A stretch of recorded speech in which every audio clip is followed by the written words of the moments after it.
Hey guys, I welcome you all to Bhadra IAS Academy. दोस्तों आज के session में हम लोग एमसीक्यू सीरीज देखेंगे for junior administrative assistant and it is presented by me. I am Shubhdeep. So इसमें हम लोग डिस्कस करेंगे दैट ऐसे कौन कौन से एमसीक्यूज हैं जहां जो क्या ज्योग्राफी से यस आपको पूछा जा सकता है इस एग्जाम में। तो चलिए बिना टाइम वेस्ट किए हुए सबसे पहला एमसीक्यू में आते हैं। पहला एमसीक्यू बताया जा रहा है the longest border between any two countries the longest border between any two countries in the world is between which among the following countries? Canada, USA, Chile, Argentina, China, India, Kazakhstan and Russia Federation. नीचे comment section में लिखिए।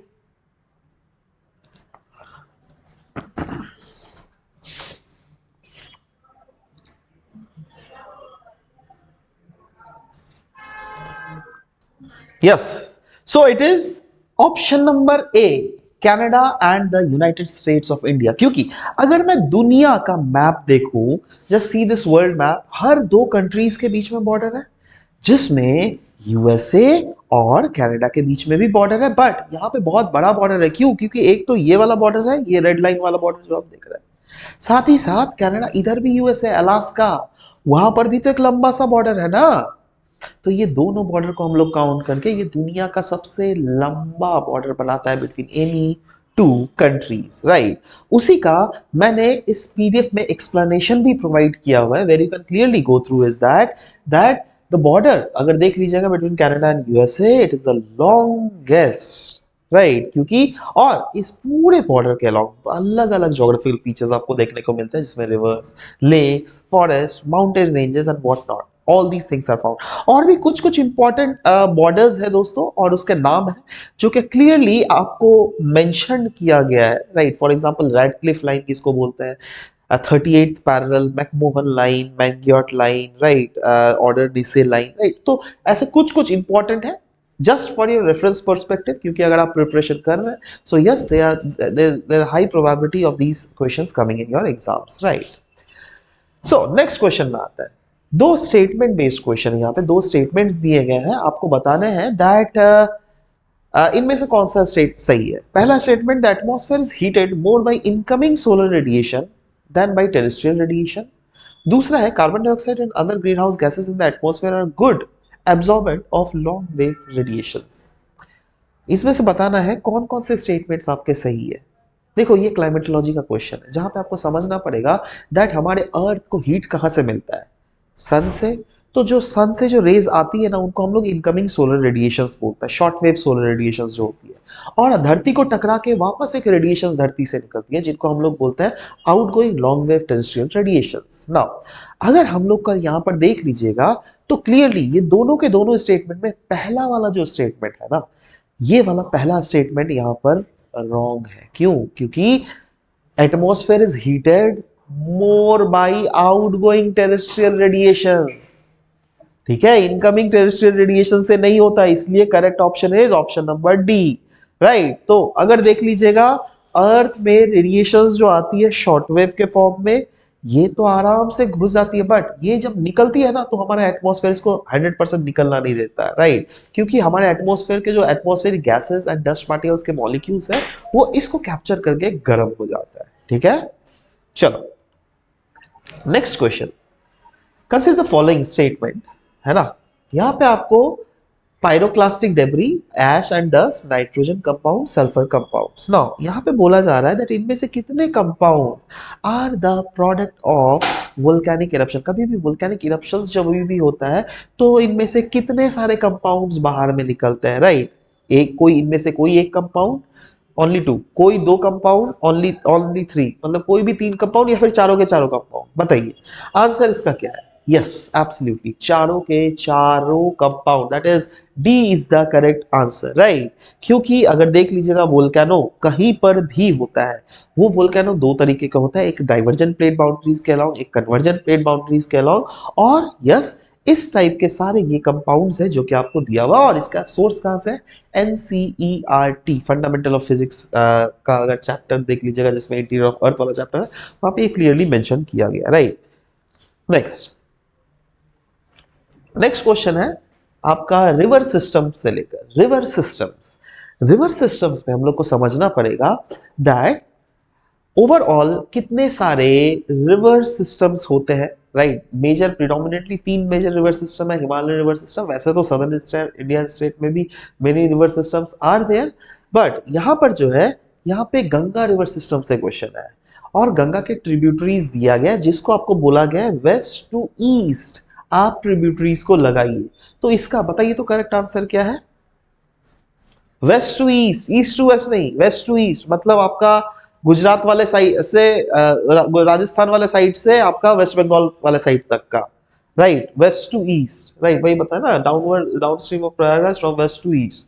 तो Ghaghara Gomti Gandak Kosi, Gomti Ghaghara Gandak Kosi, yes, B is the correct option for this, right. और ये देखो NCERT में यही वाला तो दिया हुआ है ना, गोमती घाघरा गंडक कोसी, देखो क्लियरली मेंशन किया हुआ है, कोई भी यहाँ पे आपको होना ही नहीं चाहिए था शक, right. Next question, consider the following countries, कुछ कुछ कंट्रीज दिया गया है, फिनलैंड, जर्मनी, नॉर्वे, रशिया। बोला जा रहा है how many of these above countries, इनमें से कितने सारे countries have a border with northern sea. क्या फिनलैंड का है, क्या जर्मनी का, जर्मनी का तो है, यस। नॉर्वे का है, यस, नॉर्वे का है। रशिया, रशिया का नहीं है, राइट। तो रशिया को हट जाओ, Germany, Norway, Finland, NSF, Finland का नहीं होगा। तो यहाँ पे टू, दो दो, कोई भी दो ऑप्शन सही होगा, that is B will be the correct option, only two, right. और इसको अगर देखोगे, यस, देखो यही तो है नॉर्थ सी हमारा, नॉर्वे इससे टच कर रहा है, नीचे में जर्मनी है, बट फिनलैंड और रशिया इधर है ना, बाल्टिक सी को ये टच कर रहा है, नॉर्थ सी को टच नहीं कर रहा है, राइट। तो आपको मैप का भी नॉलेज होना चाहिए। नेक्स्ट, नेक्स्ट देख लीजिएगा, जून 21 हर साल कौन से लैटिट्यूड्स में 12 घंटा से ज्यादा सन देखने का प्रोबेबिलिटी है? इक्वेटर में, Tropic of Cancer, Tropic of Capricorn या आर्कटिक सर्कल? बताइए करेक्ट आंसर।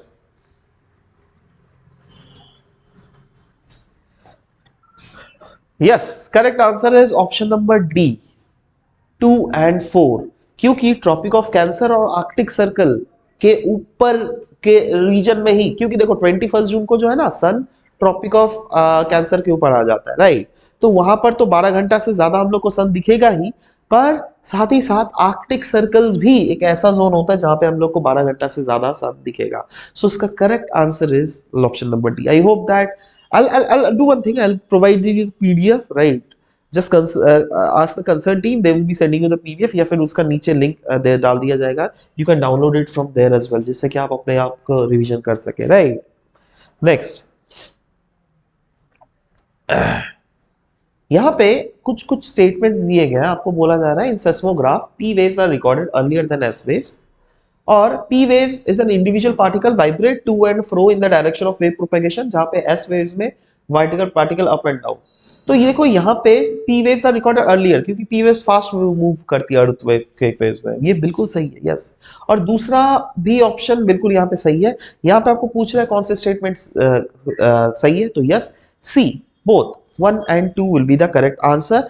मैं यहाँ पे ऑफ कोर्स इसको जानने के लिए हम लोग को अर्थक्वेक वेव्स के बारे में जानना पड़ेगा। अर्थक्वेक वेव्स दो तरीके के होते हैं, एक होता है बॉडी वेव्स, जो क्या कभी भी अर्थक्वेक अगर आता है तो अर्थ के बॉडी के भीतर से बहता है। एक होता है सरफेस वेव्स, राइट। तो बॉडी और सरफेस वेव्स में अगर देख लीजिएगा तो yes, P waves and S waves जो है ये बॉडी वेव्स है, जिसमें पी वेव्स बहुत ज्यादा फास्ट मूव करता है, एस वेव्स थोड़ा लेट से पहुंचता है, और जो एक सरफेस वेव्स जिसको एल वेव्स भी बोलते हैं वो सबसे लेट से पहुंचता है। उसका एक्सप्लेनेशन यहाँ पर दिया हुआ है, you can go through it, right. Next question is, in the northern hemisphere the longest day of the year is normally occurred in, बताओ नॉर्दर्न हेमिस्फीयर में कब अकर करेगा? 21 जून को ना, 21 जून क्या है, सेकेंड वीक ऑफ जून है, तो सेकेंड हाफ ऑफ जून है, B will be the correct answer. यहाँ पे कुछ सोचने की बात नहीं है भाई, this is very easy question, और ये अगर डाउट हुआ तब मैं क्या ही कर सकता हूँ भाई, ये सेकेंड हाफ ऑफ इसमें आता है, right. So just go through it, right, and on upcoming classes as well we will keep on coming up with these kind of amazing